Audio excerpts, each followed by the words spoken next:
Welcome to the deep dive. Today, we are looking at a massive stack of hematology and oncology sources to tackle a single, honestly, incredibly complex topic. Yeah, it really is a beast of a subject. Right. And we know you are incredibly busy studying for your medical boards, so our mission today is pure efficiency.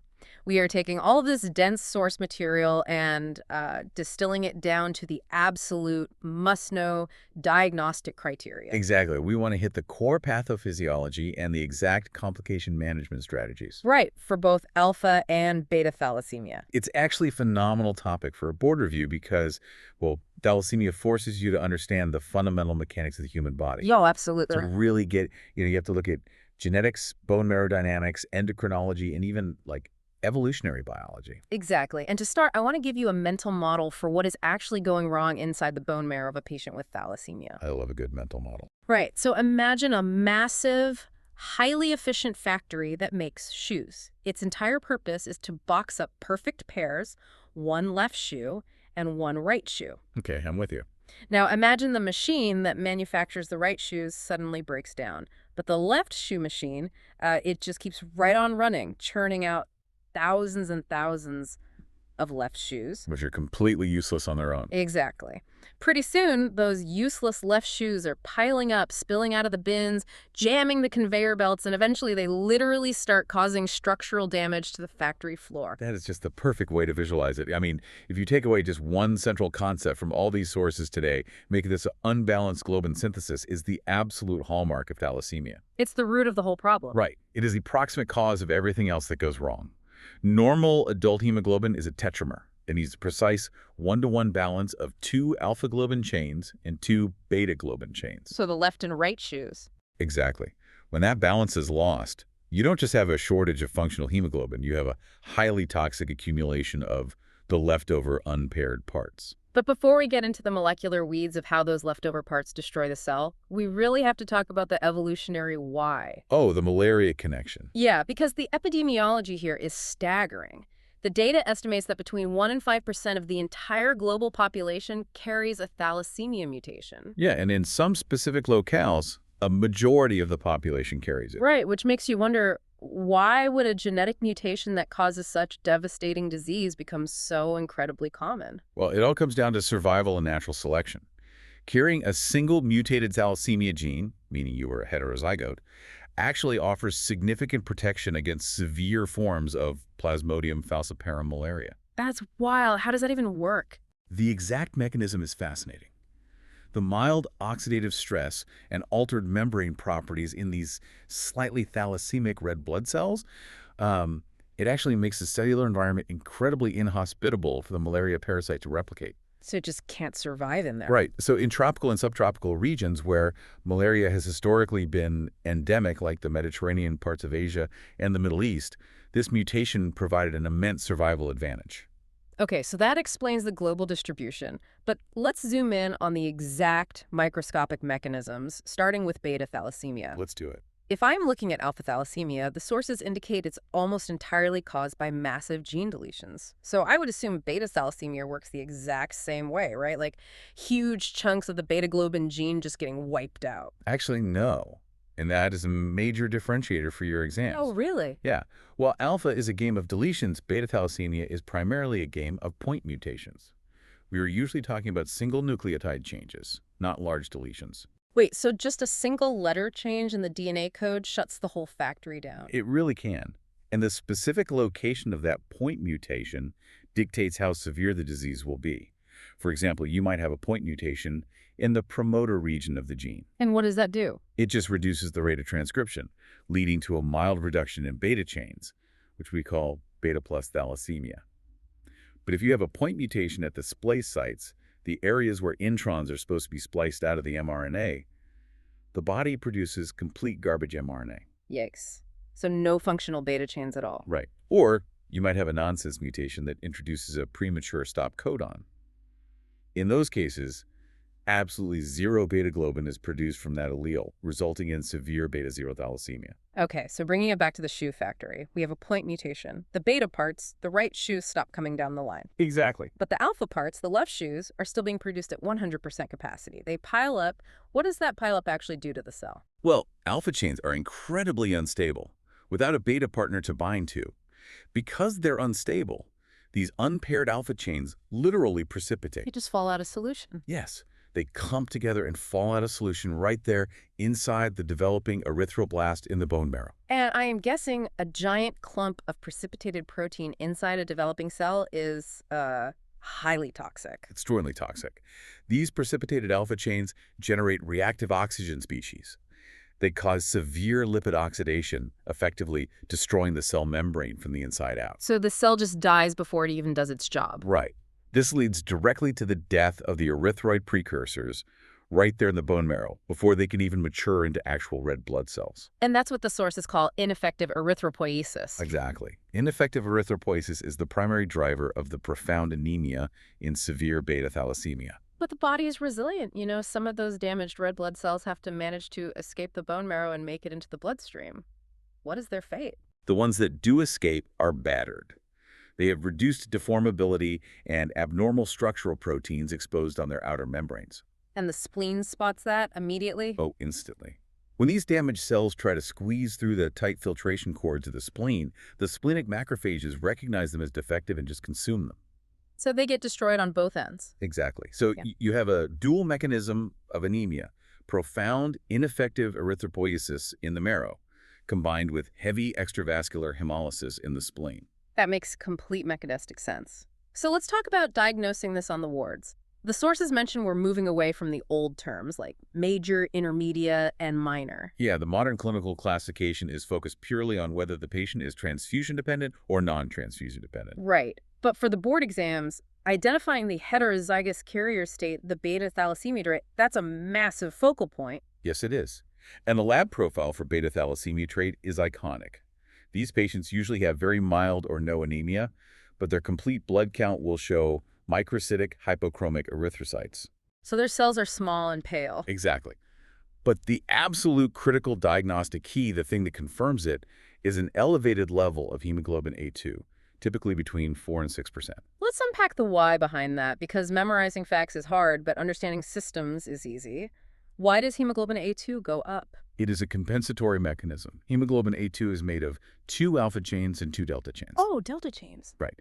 In beta thalassemia trait, your beta chain production is lagging, so you have some extra alpha chains floating around.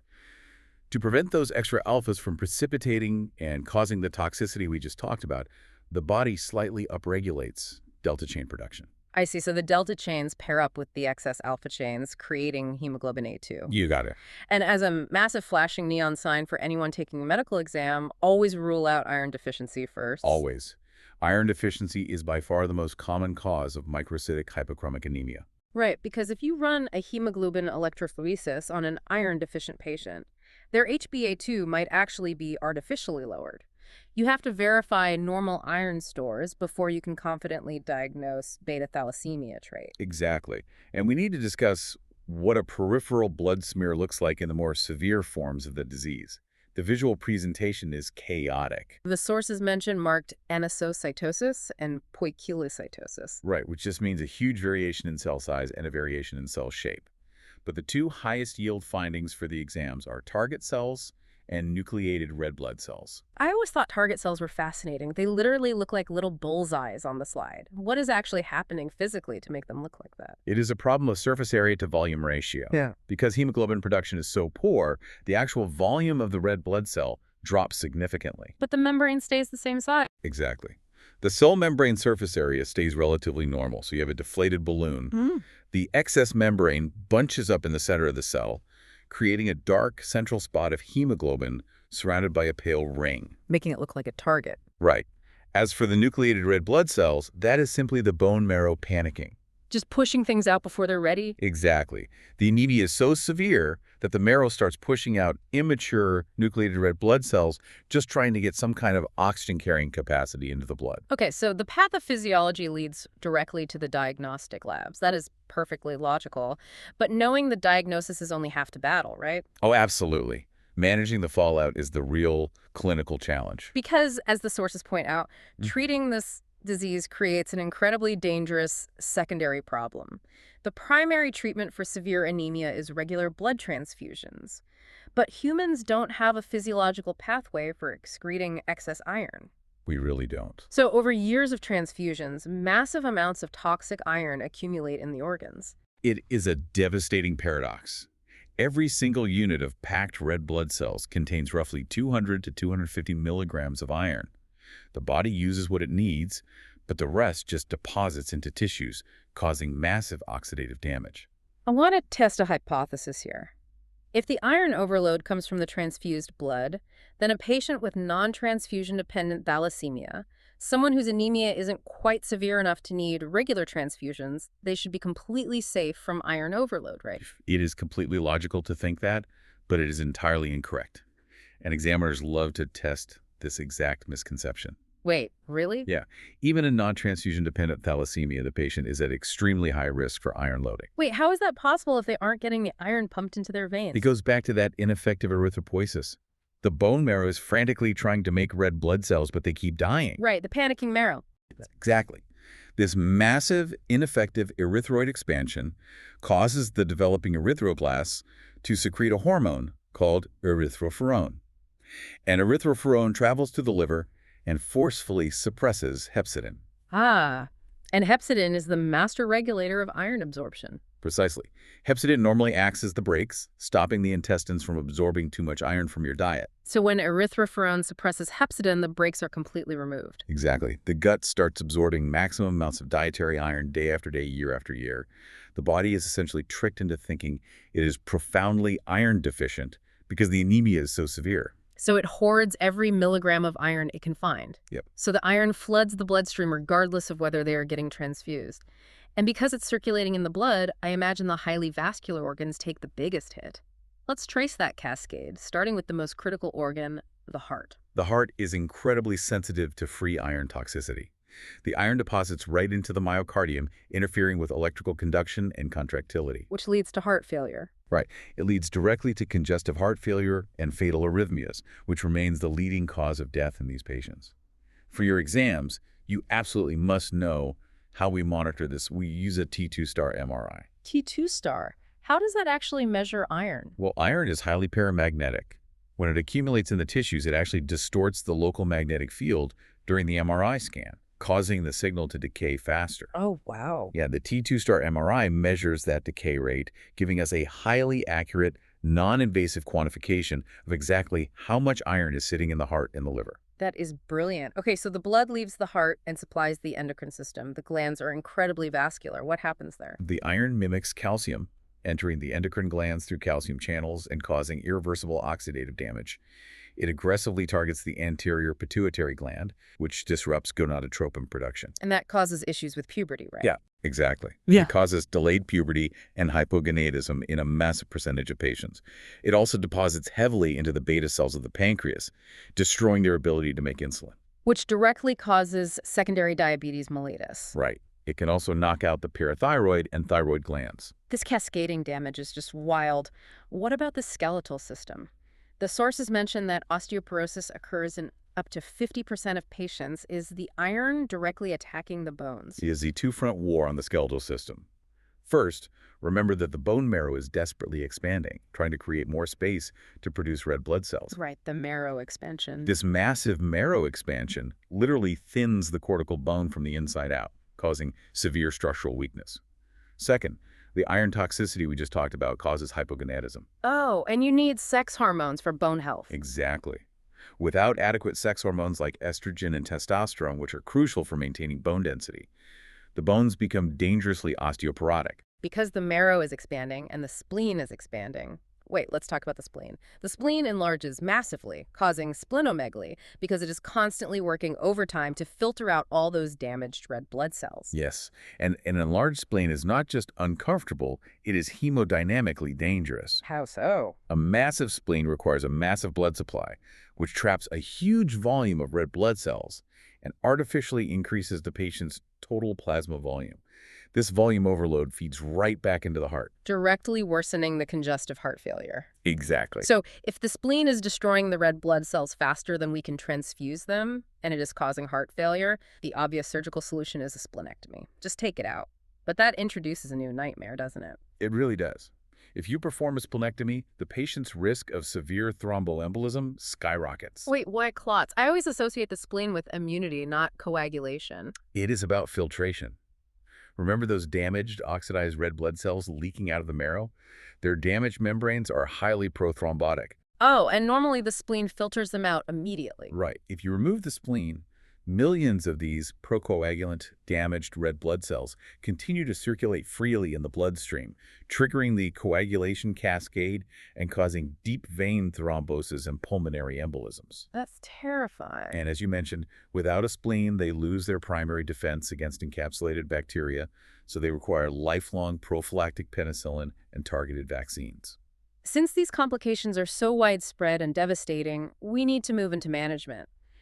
How do we actually stop this cascade? What does the standard of care look like? For transfusion-dependent patients, the foundation is a relentless regimen of red blood cell transfusions every 2 to 4 weeks. And what's the specific target there? The goal is precise specific can't-you move to maintain a pre-transfusion hemoglobin concentration between 9 and 10.5 grams per deciliter. Because keeping the hemoglobin at that specific level is just enough to shut off the bone marrow's panic response. Exactly. It suppresses that dangerous, ineffective erythropoiesis, which stops the marrow expansion and stops the erythropoietin release. But because we are pumping them full of iron, this transfusion therapy must be paired with aggressive iron chelation therapy. Yes, we use drugs like oral deferserox or intravenous deferoxamine. These molecules bind tightly to the free iron in the blood and tissues, forming a complex that the body can safely excrete in the urine and feces. Chelation is a lifesaver, but the adherence can be brutal for patients. Let's look at the novel therapeutics that are changing the game. I want to highlight luspatercept. The clinical trial data here is incredibly promising. Yeah, luspatercept is a fascinating feat of targeted biological engineering. It is a recombinant fusion protein. Its specific mechanism of action is acting as a ligand trap. A ligand trap. Right, it binds to select ligands of the transforming growth factor beta superfamily. By trapping these ligands, it reduces intracellular SMAD2 and SMAD3 signaling. Okay, translating that molecular biology into clinical results, what does reducing SMAD signaling actually do for the patient? Well, in the context of thalassemia, overactive SMAD signaling halts red blood cell maturation. By blocking that signal with luspatercept, we essentially remove the roadblock. Allowing the red blood cells to finally complete their late-stage maturation in the bone marrow. Exactly. In clinical trials, giving this drug subcutaneously every 3 weeks significantly reduced the transfusion burden for patients by promoting their own functional red blood cell production. That is fantastic for managing the disease, but what about curing it? The sources go deep into hematopoietic stem cell transplants. Stem cell transplants are currently the most established curative option. If you can completely replace the patient's defective bone marrow with healthy donor marrow, the disease is gone. But you need a match. Right. Yeah. If a patient has a human leukocyte antigen and HLA identical related donor, usually a sibling, the event-free survival rate is exceptionally high. But the massive bottleneck is finding that match. Only about a third of patients have a fully matched donor available. Which brings us to the absolute frontier of medicine gene therapy. This is where it gets really exciting.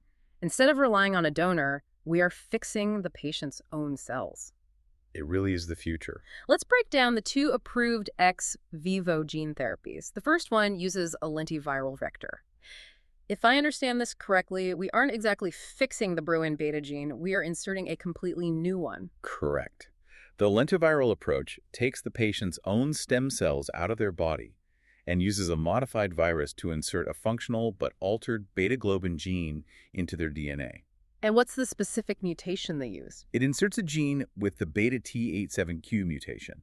This specific mutation is brilliant because it mimics the anti-polymerization effects of gamma chains, creating a highly stable hemoglobin tetramer that resists precipitation. That's amazing. But the second approach is what truly blows my mind. This is the CRISPR-Cas9 gene editing therapy. My first thought was that scientists would just use CRISPR to, snip out the bad point mutation and paste in the correct letter, but that is not what they do at all, is it? No, not at all. And the actual mechanism is a masterclass in molecular biology. Instead of trying to fix the myriad of different beta mutations, they bypass the beta gene entirely. Okay, how?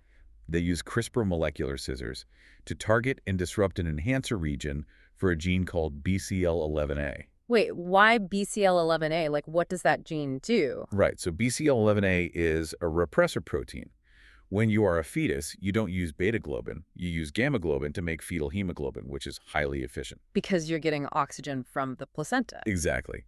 But shortly after you're born, BCL11A turns on. It acts as a switch, clamping down on the gamma globin gene, turning it off forever, and forcing your body to switch over to the adult beta globin gene. But in beta thalassemia, that adult beta gene is completely broken. Exactly. So the CRISPR therapy essentially goes in and breaks the BCL11A repressor. By breaking the repressor, we take the brakes off the fetal hemoglobin system. So it wakes the fetal pathway back up. Yes. The body wakes up that dormant fetal pathway and starts aggressively pumping out gamma chains again. Since gamma chains don't need beta chains, they partner perfectly with the healthy alpha chains, the patient starts producing massive amounts of functional fetal hemoglobin. Making the broken beta gene completely irrelevant. Precisely. The elegance of that solution is just stunning. Just tricking the body into reverting to its fetal state to bypass the genetic error. And the results. The sources say total hemoglobin concentrations are routinely over 12 grams per deciliter, leading to complete transfusion independence in the vast majority of trial patients. It really is one of the greatest triumphs of modern hematology, though obviously we will need decades of follow-up to monitor the long-term durability of these edits. Absolutely. So we have thoroughly mapped out beta thalassemia. Now, we need to pivot and understand its obverse alpha thalassemia. We established earlier that while beta is a game of point mutations, alpha is a game of deleted genes. Right, that is the essential dichotomy. Alpha thalassemia is caused by the physical deletion of 1, 2, 3, or all 4 of the alpha globin genes. And there is a staggering epidemiological statistic in the sources that you must commit to memory. For the boards, roughly 30% of African Americans carry the common single gene deletion known as the minus alpha 3.7 chromosome. That is a very high-yield fact. That means one of their alpha genes is physically gone. Yeah. To understand the clinical phenotypes of alpha thalassemia, you need to firmly grasp the 1, 2, 3, 4 gene deletion rule. Okay, let's break that down. Every normal individual has 4 total alpha globin genes, 2 inherited from each parent on chromosome 16. The severity of the disease maps perfectly to how many of those 4 genes are missing. Let's walk through that spectrum. What happens if you are missing just 1 or 2 genes? If you're missing 1 or 2 alpha genes, you have alpha thalassemia trait. Clinically, you're usually entirely asymptomatic. Your labs will show a mild microcytosis. But here is the critical distinction from beta trait and alpha trait. Your hemoglobin A2 levels are completely normal or even slightly decreased. Yes, because delta chains only step up when beta is missing. If alpha is missing, delta has nothing to bind to, so A2 stays normal. That makes perfect sense. Okay, moving down the line, what if 3 out of the 4 genes are deleted? 3 deleted genes causes hemoglobin H disease. This is where it becomes a severe clinical issue. You have a profound lack of alpha chains. So the normal adult beta chains are left completely unpaired. And they don't immediately precipitate like alpha chains do. Right, because beta chains are slightly more stable than alpha chains. They don't immediately precipitate. Instead, they clump together to form abnormal tetramers consisting of 4 beta chains. This beta-4 tetramer is called hemoglobin H. And finally, the most severe scenario, all 4 alpha genes are completely deleted. This results in a condition called hemoglobin Bart's hydrops fetalis. Because there are absolutely 0 alpha chains being produced, the developing fetus relies entirely on unpaired gamma chains. Forming gamma tetramers. Yes. These gamma chains form tetramers of 4 gamma chains called hemoglobin Barts. Without extreme in utero interventions like intrauterine transfusions, this condition is almost universally fatal before or shortly after birth. Let me pause you right there because there is a massive physiological question staring us in the face.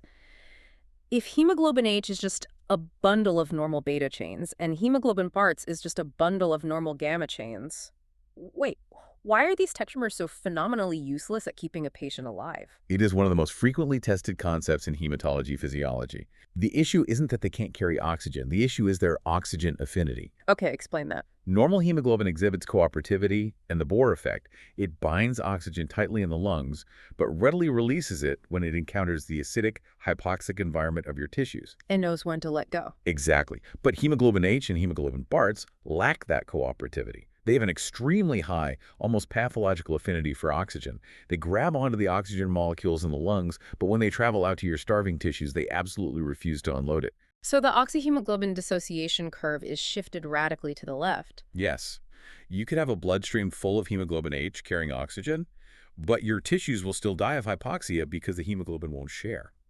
That is so frustrating from a biological standpoint. It really is. Mhm. Furthermore, hemoglobin H is highly unstable, eventually precipitating and causing the same kind of membrane damage in splenic hemolysis we saw in beta thalassemia. Because the pathophysiology is different, the management for alpha thalassemia must differ from beta as well. It does. Unlike severe beta thalassemia, routine lifelong transfusions and aggressive iron chelation are rarely needed in hemoglobin H disease unless the patient experiences an acute aplastic crisis or becomes pregnant. And there's a massive warning for clinical practice here too, right? Oh, huge warning.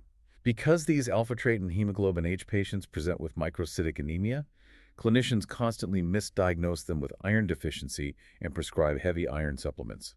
You must avoid giving iron to these patients unless you have proven a concurrent deficiency, as it will only accelerate dangerous iron toxicity. All right, we have covered immense ground today. Let's run through a rapid-fire recap so you can lock these high-yield concepts in for your board prep. Sounds good. First, unbalanced globin synthesis and the toxic accumulation of unpaired chains is the driving mechanism of all thalassemias. Absolutely. Second, if you suspect beta thalassemia trait, look for that. Think about the sheer biological power of what we are doing with that CRISPR BCL11A edit. We aren't just fixing a disease. We are intentionally breaking a genetic lock to wake up a dormant fetal biological pathway. That's true. Fetal tissue has unbelievable regenerative capabilities. If we have mapped the switch that turns fetal hemoglobin back on, it begs the question what other fetal switches are hidden in our DNA. Wow. If we find the repressor gene for fetal cardiac tissue, could we use CRISPR to regenerate heart muscle after a massive myocardial infarction? Could we wake up fetal neural pathways to repair spinal cord injuries? Thalassemia might just be the proving ground for an entirely new era of regenerative medicine. That is an incredible prospect, the idea that the cures for our most complex adult diseases might just be sleeping inside our own developmental biology. Thank you for joining us on this deep dive. Keep pushing through your board prep, trust your understanding of the mechanisms, and best of luck on your exams. You've got this.